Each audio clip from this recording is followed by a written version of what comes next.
Unstable constitution and weak judiciary. Pakistan को आजादी 1947 में इंडिया के साथ मिली, पर पहला कॉन्स्टिट्यूशन 3 गवर्नर जनरल्स और 4 प्राइम मिनिस्टर्स मतलब 9 साल बाद 29 फरवरी 1956 को मिला। पर एक साल बाद ही 7 अक्टूबर 1958 में पाकिस्तान के पहले president Iskander Mirza military rule impose करते हुए पाकिस्तान की कॉन्स्टिट्यूशन, जिसे बनाने में रफली 9 साल लग गए, उसे जड़ से उखाड़कर मार्शल लॉ इम्पोज कर देते हैं। और 20 दिन बाद ही जनरल अयूब उन्हें हटाकर डायरेक्ट मिलिट्री रूल ले आते हैं। अयूब खान की मिलिट्री गवर्नमेंट 8 साल बाद 1962 में पाकिस्तान के लिए एक नया कॉन्स्टिट्यूशन लाती है, और 7 साल बाद 1969 में इस मिलिट्री कॉन्स्टिट्यूशन को भी जड़ से उखाड़ दिया जाता है, और 1973 में सिविल गवर्नमेंट पाकिस्तान के लिए तीसरी बार कॉन्स्टिट्यूशन बनाती है, जो अभी तक लागू है। पर इस 1973 के कॉन्स्टिट्यूशन को भी 2 बार मिलिट्री जनरल्स ने सस्पेंड किया है, एक बार जनरल जियाउल हक और दूसरी बार जनरल परवेज मुशर्रफ ने। इससे 2 बार 1985 और 2022 में रिस्टोर तो किया गया, पर मिलिट्री रूल ने इसकी बुनियाद ही खत्म कर डाली। अब जानबूझकर बार बार कॉन्स्टिट्यूशन के साथ खिलवाड़ करने की वजह से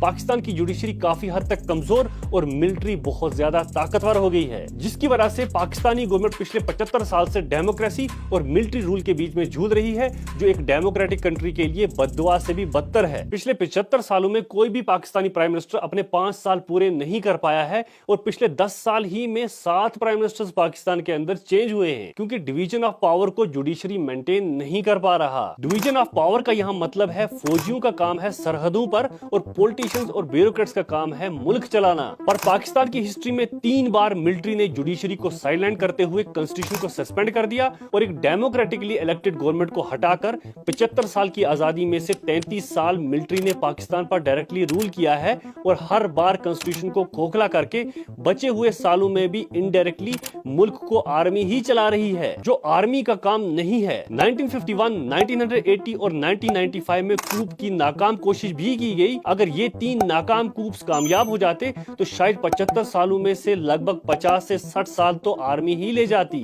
और फ्यूचर में भी ऐसा होने के कई हद तक चांसेस हैं। अब इसकी वजह से जब भी एक डेमोक्रेटिकली इलेक्टेड गवर्नमेंट पावर में आती है, उसे कूप का डर हमेशा रहता है। पाकिस्तानी मिलिट्री और ISI की अकाउंटेबिलिटी पार्लियामेंट्स और कोर्ट्स के सामने ना होने के बराबर है। पाकिस्तानी आर्मी पाकिस्तान की 50 बड़े बिजनेस एंटिटीज, जिनकी कीमत $20 बिलियन से भी जायद की है, उनको आर्मी वेलफेयर ट्रस्ट, बहरिया फाउंडेशन, फौजी फाउंडेशन और शाहीन फाउंडेशन के नाम पर खुद कंट्रोल करती है। इसमें petrol pumps, industrial plants, banks, bakeries, schools, universities, factories वगैरह आते हैं। जर्नलिज्म प्लेटफॉर्म फैक्ट फोकस, जो पाकिस्तान में बैंड है, रिवील करता है कि पाकिस्तान के ex chief of armoured services general Qamar Bajwa ने अपनी 6 साल की पीरियड में 462 करोड़ की प्रॉपर्टी बना ली। बाजवा फैमिली ने 6 सालों में बिलियंस ऑफ डॉलर्स के बिजनेस एस्टेब्लिश किए, नए फार्म हाउस खरीदे, फॉरेन प्रॉपर्टीज खरीद ली और बिलियंस ऑफ डॉलर्स बना लिए, और ये सब प्रॉपर्टीज बाजवा की बीवी और बहू आयशा अमजद और महनूर साबिर के नाम पर है। बाजवा की बहू महनूर साबिर अपनी शादी से 1 हफ्ता पहले अपनी वेल्थ 0 दिखाती है, और शादी के 1 हफ्ते बाद 2 बिलियन। तो कहने का यहाँ पे मतलब है पाकिस्तान की सबसे बड़ी प्रॉब्लम पॉलिटिकल इंस्टेबिलिटी और lack of division of power है,